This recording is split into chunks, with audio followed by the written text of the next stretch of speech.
Number 1, கத்தர் கொடுத்த வாக்குத்தத்தமான தேசம். அப்படின்னா கத்தர் ப்ராமிஸ் பண்ண ஆணையிட்டு கொடுத்த தேசத்துல ஃபர்ஸ்ட் என்ன இருக்காமா?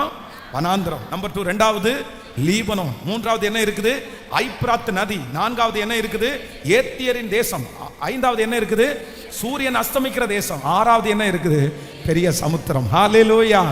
ஆனா இவ அத்தனையும் கத்தர் ஆப்போசிட்டா யார் கையில கொடுக்கிறாரு? யார் கையில? உடன்படிக்கை பண்ணப்பட்ட பிள்ளைங்க கையில கத்தர் கொடுத்திருக்கிறாரு. இப்போ அந்த தரிசு நிலத்தை கையில கொடுத்துட்டு நீ இறங்கி போய் போரடி, நீ இறங்கி போய் யுத்தம் பண்ண ஆரம்பி. உன் கூட நான் இருக்கிறேன். என் அபிஷேகம் உன் கூட இருக்குது, என் வழி நடத்துதல் உன் கூட இருக்குது, என் ஆலோசனை உன் கூட இருக்குது, கத்தருடைய ஆலோசனை உங்க கூட இருக்குது. பிரதர், கத்தர் இன்றைக்கு இந்த 30வது நாள் அநேகரிடத்துல கத்தர் தீர்க்க தரிசனமா வாக்கு கொடுக்கிறாரு.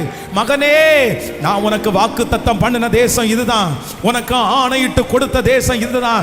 இந்த வனாந்தரத்தை பார்த்து சோர்ந்து போகாத, இந்த லீபனோனை பார்த்து சோர்ந்து போகாதீங்க, இந்த ஐப்ராத் நதியை பார்த்து சோர்ந்து போகாதீங்க, இந்த ஏத்தியரின் தேசத்தை பார்த்து சோர்ந்து போகாதீங்க, இந்த சூரியன் அஸ்தமிக்கிற தேசத்தை பார்த்து சோர்ந்து போகாதீங்க, இந்த பெரிய சமுத்திரத்தை பார்த்து சோர்ந்து போக வேண்டாம்.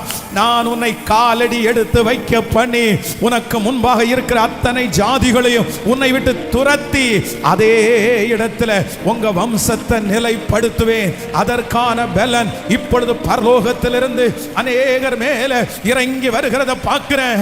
கர்த்தருடைய அபிஷேகம் இறங்கி வருகிறது. உங்க கையில கொடுக்கப்பட்டிருக்கிற அந்த காரியத்தை நீங்க ரொம்ப அழகா செய்ய போறீங்க, வெற்றியாய் செய்ய போறீங்க. ஓ ஹல்லேலூயா. திருத்துகிற அபிஷேகத்தை, திருத்துகிற அபிஷேகத்தை, சரி பண்ணுகிற அபிஷேகத்தை நம்மேல் கொடுக்கிற தேவனாகிய கர்த்தர். ஹல்லேலூயா. கைகளை அசைத்து ஒரு ஹல்லேலூயா சொல்ல.